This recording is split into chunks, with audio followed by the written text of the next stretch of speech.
அஸ்ஸலாமு அலைக்கும் வரஹமத்துல்லாஹி வபரகாத்து. அல்ஹம்துலில்லாஹி ரப்பில் ஆலமீன். வஸ்ஸலாத்து வஸ்ஸலாம் அலா அஸ்ரஃபில் அம்பியாயி முர்சலீன் நபியனா முஹம்மத் வ ஆலிஹி வ சாபிஹி அஜ்மஈன். அம்மாபாத். கண்ணியத்துக்குரிய எல்லாம் வல்ல அல்லாஹு ஜல்லசானு தாலாவின் நல்லடியார்களே, அன்பிற்கினிய சகோதர சகோதரிகளே, பிரமத அன்பர்களே, நண்பர்களே, உங்கள் அனைவரின் மீதும் ஏக இறைவனுடைய சாந்தியும் சமாதானமும் என்றென்றும் நிலவ பிரார்த்திப்பதோடு நான் சங்கை அப்துல் அஜீஸ்.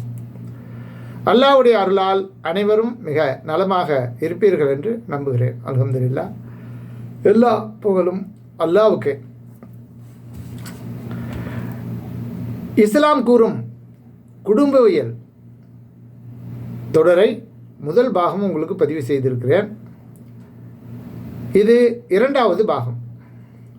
மனித இனத்திற்கு மட்டுமே குடும்பம் என்ற அமைப்பு என்பதை இந்த காணொளியில் நாம் அறிந்து கொள்ள இருக்கிறோம். அப்போ இந்த உலகத்தில் வாழக்கூடிய மனிதர்கள் குடும்பமாக வாழக்கூடியவர்களாக இருக்கிறார்கள்.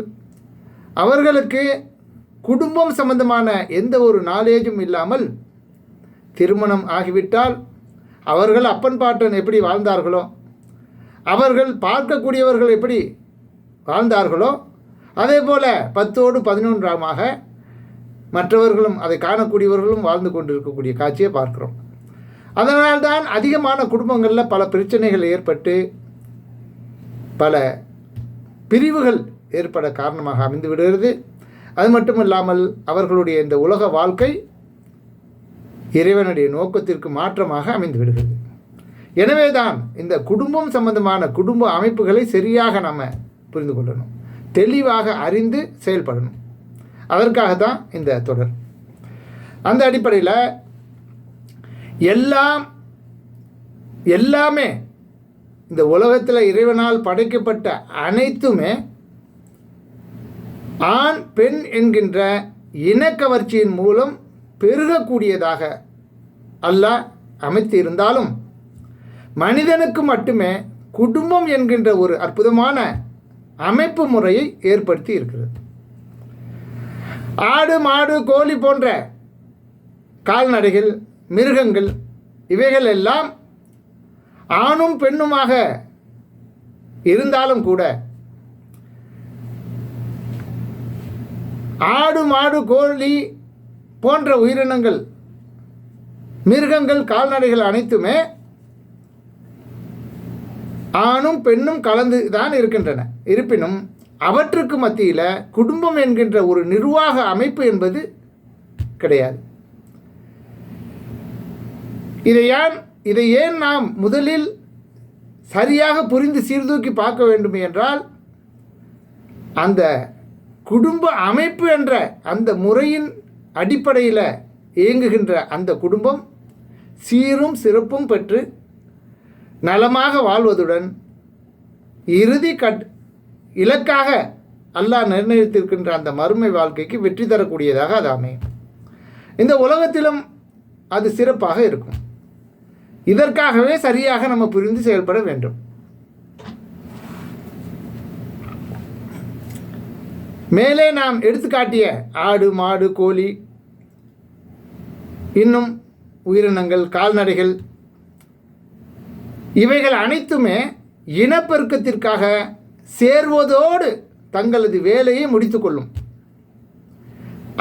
அவைகளுடைய ஆசைகளை தீர்த்து கொள்வதற்காக மட்டுமே அந்த இனத்தின் பெண்ணோடு சேர்ந்து அவர்கள் ஆசையை தீர்த்து கொள்வதோடு அந்த இது முடிஞ்சுவிடும். அதற்கு பிறகு ஏற்படுகின்ற சுமைகளை அவைகள் எதுவுமே சுமப்பது கிடையாது. இவற்றில் பெண் இனம்தான் எல்லா விளைவுகளையும் எல்லா வழிகளையும் விளைவுகளையும் கஷ்டங்களையும் சுமந்தாக வேண்டும் என்ற நிலைக்கு அவைகள் இருக்கின்றன. உதாரணமாக சொல்வதாக இருந்தால், ஒரு ஆண் மாடும் ஒரு பெண் மாடும் இணைந்து சேர்க்கையில் ஈடுபட்டு பெண் ஆடு சினையாகி விட்டதென்றால் அதற்குரிய எல்லா கஷ்ட நஷ்டங்களையும் அந்த பெண் ஆடு மட்டும்தான் சுமக்கும். அந்த பெண் ஆடு என்ற அந்த ஆடு மட்டும்தான் அனைத்து வழிகளையும் பிரச்சனைகளையும் கஷ்டங்களையும் சுமக்க வேண்டி இருக்குது. நம்ம கண்ணாலும் அன்றாடம் பார்த்து கொண்டு இருக்கிறோம். அந்த இன்பத்திற்காக ஒன்று கூடிய அந்த ஆண் ஆட்டுக்கு எந்த விதமான பொறுப்பும் கிடையாது. அது வேலையை முடிச்சக்கையோடு அது வேலையை பார்த்துட்டு போயிடும். இன சேர்க்கையில் ஈடுபட்டதோடு தனது வேலையை ஆண் ஆடு முடித்து கொண்டு தன்னால் தானே இந்த பெண் ஆட்டிற்கு சினை ஏற்பட்டது. அதற்கு ஏற்படுகின்ற அந்த ஏற்பட்ட சினையால் அதற்கு ஏற்படுகின்ற கஷ்டத்திலும் நாமும் பங்கு எடுத்துக்கொள்வோம் என்று சிந்திக்க செயலாற்றுகின்ற எந்த ஒரு பகுத்தறிவும் அவைகளை படைத்த அல்லாஹ் ரப்புல் ஆலமீன் விலங்குகளுக்கு கொடுக்கப்படவில்லை. பகுத்தறிவு என்ற இப்படி சிந்தித்து செயலாற்றுகின்ற ஒரு அறிவை அல்லாஹ் ரப்புல் ஆலமீன் அந்த விலங்கினங்களுக்கு கொடுக்கப்படவில்லை.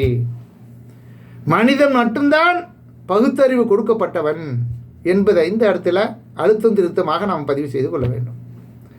இதே போன்று ஒரு கோழியின் சிரமத்தில் ஒரு சேவல் பங்கெடுக்காது. ஒரு பசுமாட்டின் கஷ்டத்தில் காளை மாடு பங்கெடுக்குமா? அதுவும் எடுக்காது. ஆனால் மனிதன் பகுத்தறிவு உள்ளவனாக இருப்பதனால், ஆணும் பெண்ணும் இன சேர்க்கையில் ஈடுபட்டதினால், பெண் வயிற்றில் சுமக்கின்ற குழந்தைக்கு நாம் தான் காரணம் என்பதை ஒவ்வொரு ஆணும் சிந்தித்து அதை ஒப்புக்கொள்கிறான், ஏற்றுக்கொள்கிறான். நாமே இதற்கு பொறுப்பாளியாக இருக்கிறோம் என்பதை புரிந்து விளங்கி செயல்படுகிறான் இல்லையா? எனவே நாமும் பெண்ணின் சிரமத்தில் கவனத்துடன் பொறுப்பு எடுத்தாக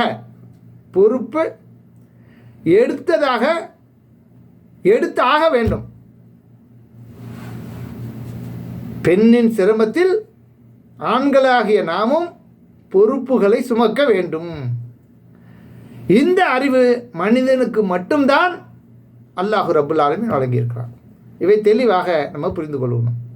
இது ஒரு உதாரணத்துக்காக ஒரு சில செய்தியை இதில் உங்களுடைய சிந்தனையை அதிகமாக செலுத்தி சிந்தித்து பாருங்கள். இது எந்த அளவுக்கு எங்கே கொண்டு முடியும் என்பதை தெளிவாக நீங்கள் சிந்தித்து ஒவ்வொருவரும் விளங்கிக் கொள்ளலாம். எல்லா மனிதனுக்கும், எல்லா ஆணுக்கும், எல்லா பெண்ணுக்கும் உரித்த ஒரு செயல்தான் இது. இப்படி நல்ல எண்ணத்தில் தான் குடும்பம் என்கின்ற ஒரு அமைப்பை மனிதன் உண்டாக்குகின்றான். குடும்பம் என்கின்ற அமைப்பு இல்லாமல், நீ எனக்கு மனைவி நான் உனக்கு கணவன் என்கின்ற கட்டுக்கோப்பு இல்லாமல் யார் வேண்டுமென்றாலும் எப்படி வேண்டுமானாலும் வாழலாம் என்கின்ற நிலைக்குள் மட்டுமே சுமக்கின்ற அவலை நிலை ஏற்பட்டுவிடும். யார் வேண்டுமானாலும் அவர்கள் நினைத்தபடி எப்படி வேண்டுமானாலும் வாழ்ந்து கொள்ளலாம் என்கின்ற நிலைக்குள் போய்விட்டால் பெண்களின் சிரமங்களை பெண்கள் மட்டுமே சுமக்கின்ற மிகப்பெரிய அவல நிலை ஏற்பட்டுவிடும். ஆண்கள் அதில் எந்தவித பங்கையும் எடுத்துக்கொள்ள மாட்டார்கள். அதுக்கு எந்தவித முக்கியத்துவமும் கொடுக்க மாட்டார்கள்.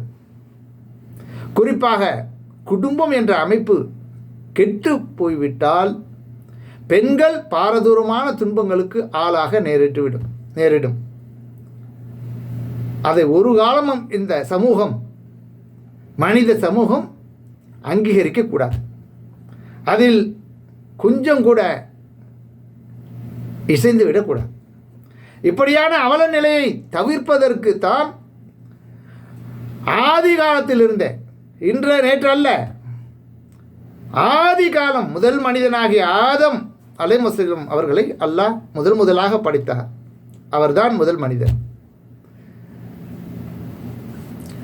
ஆதி காலத்திலிருந்தே, அந்த ஆதம் நபி காலத்திலிருந்தே அல்லாஹ் குடும்ப அமைப்பை உருவாக்கி வைத்திருக்கிறான் என்பதை ஒவ்வொரு மனிதனும் புரிந்து கொள்ள வேண்டும். நீங்கள் முஸ்லீமாக இருங்க, இல்லை பிற மதத்தவர்களாக யாராக இருந்தாலும் சரி, நீங்கள் மனிதனாக இருந்தால் இதுதான் உண்மை. அதை விளங்கி செயல்படுங்க. ஆதமை படைத்து அல்லாவே அவருக்கு ஒரு ஜோடியையும் படைத்து கொடுத்து நல்லது கெட்டதை எல்லாம் சுமக்க வேண்டும் என்றாகி ஆணாக இருக்கின்ற நீதான் உனது மனைவியை பராமரிக்க வேண்டும் என்று ஆக்கி முதல் மனிதனாகிய ஆதம் அலைஹிஸ்ஸலாம் அவர்கள் முதல்ல குடும்ப அமைப்பை அல்லாஹ் ரப்புல் ஆலமீன் உருவாக்கி தந்திருக்கிறார் என்பதை புரிந்து கொள்ளணும்.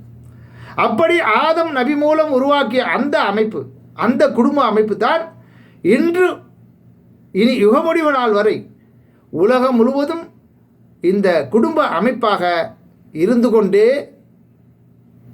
இருக்கின்றது, இருந்து கொண்டே இனியும் இருக்கும். இது போன்ற சிந்தனைகளை நாம் சீர்தூக்கி பார்த்தால் மட்டும்தான் அந்த குடும்பத்தின் சிறப்புகளை நாம் உணர்ந்து கொள்ள முடியும்.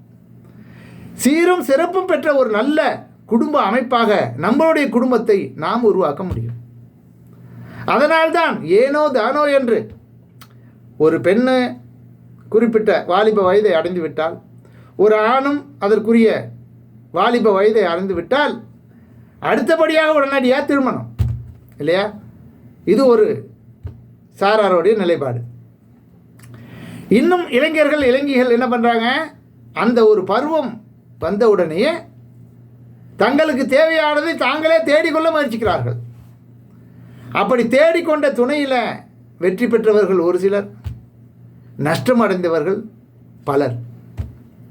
வாழ்க்கையை தொலைத்துவிட்டு, சொந்த பந்தங்களையும் தொலைத்துவிட்டு நற்றாற்றில் நிறுத்தப்படுகிறார்கள். சக மக்களால் அவர்கள் கேலி கிண்டலுக்கு ஆளாக்கி தூற்றப்படுகிறார்கள். அவர்களின் நடத்தையின் காரணமாக, அவர்களின் செயல்களின் காரணமாக, சிந்தனையற்ற ஒரு காரணமாகத்தான்.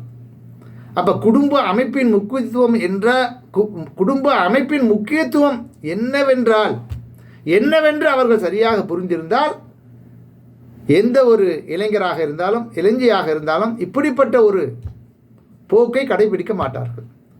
அந்த வழிமுறைகளை தேர்வு செய்ய மாட்டார்கள். இவைகளை ஒவ்வொருவரும் அறிந்து செயல்பட வேண்டும். மிக இம்பார்ட்டண்டான விஷயம். இவைகளை அதற்குரிய அவர் பருவம் அடைந்தவுடனேயே அவர்களுக்கு சரியான முறையில் வாழ்க்கை என்றால் என்ன, குடும்பம் என்றால் என்ன என்பதை தெள்ளத் தெளிவாக எடுத்து அறிவித்து அவர்களை சீரும் சிறப்பும் உள்ள நல்லறிவு பெற்ற பிள்ளைகளாக வளர்க்க வேண்டிய பொறுப்பு பெற்றோர்களிடம் இருக்கிறது. அந்த பெற்றோர்களே அதை பற்றி அறியாமல் இருந்தால், அதில் எந்த ஒரு கவனமும் செலுத்தாமல் அவர்கள் இருந்தால், அவர்கள் வளர்த்த அந்த பிள்ளைகள் எப்படி, அவர்களுடைய வாழ்க்கை எப்படி அமையும், அவர்களுடைய குடும்பம் எப்படி அமையும் என்பதை நீங்கள் ஒவ்வொருவரும் சிந்திச்சு பார்க்கணும். அப்படி சரியான முறையில் குடும்ப அமைப்பு என்றால் என்ன, ஆரம்ப துவக்கத்திலிருந்து அது எப்படி நிலவி வருகிறது, அதனால் ஏற்பட போகும் விளைவுகளை, பின் விளைவுகளை சீர்தூக்கி பார்த்து சிந்தித்து தங்களுடைய வாழ்க்கையில் ஒரு அற்புதமான அருமையான அல்லாவும் அல்லாவுடைய தூதரும் சொல்லித்தந்த ஒரு குடும்ப அமைப்பு முறையை தேர்வு செய்தால் மட்டுமே இந்த உலகத்தில் அவர்களுடைய வாழ்க்கை மகிழ்ச்சியாக இருக்கும். அதன் மூலமாக நாளை மறுமையிலே நம்முடைய வாழ்க்கை வெற்றி வாகை சூடக்கூடியதாக, அந்த சுவர்ணபதியை அடையக்கூடியதாக அமையும். அதற்கு எல்லோரும் ஆசைப்பட்டு அதற்காக உங்களுடைய வாழ்க்கையில் முக்கியத்துவங்களை கொடுத்து, பெற்றோர்கள் தான் இதில் முதல் பங்கு அதிகமான கவனம் செலுத்த வேண்டும். அவர்கள் ஒரு குறிப்பிட்ட அளவை அடைந்து விட்டாலே திருமணம் என்றால் என்ன, இதற்காக ஆண் என்பவன் பெண்ணுக்கு தேவை, பெண் என்பவள் ஆணுக்கு தேவை என்பதை எல்லாம் பெற்றோர்கள் தங்களுடைய பிள்ளைகளுக்கு சரியான முறையில் இந்த குடும்ப அமைப்பை, வாழ்க்கையின் தத்துவத்தை எடுத்து கூறிக்கொண்டே இருக்க வேண்டும்.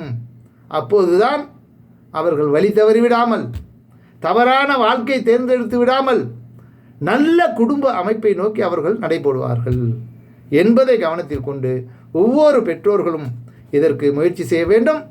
பிள்ளைகளும் தங்களுக்கு இப்படிப்பட்ட ஒரு வாழ்க்கை முறை இருக்க வேண்டும் என்பதை உணர்ந்து கொண்டிருக்கக்கூடிய அனைவரும் எந்த வாழ்க்கையை நாம் தேர்வு செய்ய வேண்டும், நம்முடைய வாழ்க்கைக்கு எப்படிப்பட்டவன் ஆம்பிள்ளை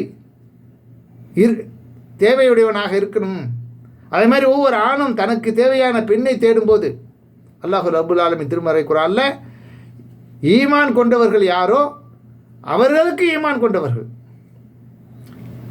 அல்லாஹ்வை யார் அஞ்சுகிறார்களோ அப்படிப்பட்டவர்களுக்கு அல்லாஹ்வை அஞ்சக்கூடிய மார்க்கப்பற்றுள்ள பெண் யார் என்பதை தேடி திருமணம் முடித்தால் அவன் மார்க்கம் சொல்லக்கூடிய கடமைகளை அனைத்தையும் அல்லாஹ்வுக்கு பயந்து அல்லாஹ் ரசூலுக்கும் அல்லாஹ்வுக்கும் கட்டுப்பட்டு தன்னுடைய வாழ்க்கையில் நல்ல ஒரு கணவனாக அந்த பெண்ணுக்கு இருப்பான் என்பதை அந்த பெண்ணை பெற்றோர்களும் இதற்கு முக்கியத்துவம் கொடுத்து அப்படிப்பட்ட ஒரு ஆணை தேட வேண்டும். அதே போல தான் ஆணுக்கு பெண்ணை தேடக்கூடியவர்களும் அல்லாஹ்வை அஞ்சக்கூடிய மார்க்கப்பற்றுடைய ஒரு பெண்ணை தேர்வு செய்ய வேண்டும். அதில் தான் வெற்றி இருக்கிறது என்று அல்லாஹ்வின் தூதர் ஸல்லல்லாஹு அலைஹி வஸல்லம் சொன்னாங்க. 4 காரணங்களுக்காக உலகத்தில் திருமணம் நடக்குது. அவங்களுடைய அழகுக்காக, பாரம்பரியத்துக்காக, அந்த பக்கபலம், பணபலம், இவைகளுக்காக, மார்க்கப்பட்டுக்காக, இப்படி பல காரணங்களுக்காக திருமணம் நடக்குது. ஆனால் முஸ்லீம்கள் தேர்வு செய்ய வேண்டிய முக்கிய அம்சம் எதுவாக இருக்க வேண்டுமே ஆனால் பெண்ணை தேடக்கூடிய ஆணாக இருந்தாலும் சரி, ஆணை தேடக்கூடிய பெண்ணாக இருந்தாலும் சரி, மார்க்கப்பட்டு இருக்குதா, இறை அச்சம் உள்ள ஆணாக அவன் இருக்கிறானா, இறை அச்சம் உள்ள பெண்ணாக அவள் இருக்கிறார்களா என்பதை நம்ம முக்கியத்துவம் கொடுத்து அதன் அடிப்படையில் தேர்வு செய்து முதல் அடிப்படையாக இருக்கக்கூடிய அந்த குடும்ப அமைப்பிற்கு முயற்சி செய்யுங்கள். அல்லாஹ் அதற்கு ஒரு நல்ல வழியை காட்டுவான் என்று சொல்லி கேட்டுக்கொண்டவனாக இந்த காணொலியை நிறைவு செய்கிறேன். தொடர்ந்து காணொலியை பார்த்து வாங்க. மறந்துடாமல் லைக் பண்ணுங்கள், ஷேர் பண்ணுங்கள், சப்ஸ்கிரைப் பண்ணுங்கள். நீங்கள் சார்ந்து இருக்கிற குடும்பங்கள் கொண்டு செல்லுங்கள். அந்த பில் பட்டனை அழுத்திடுங்க. நன்றி.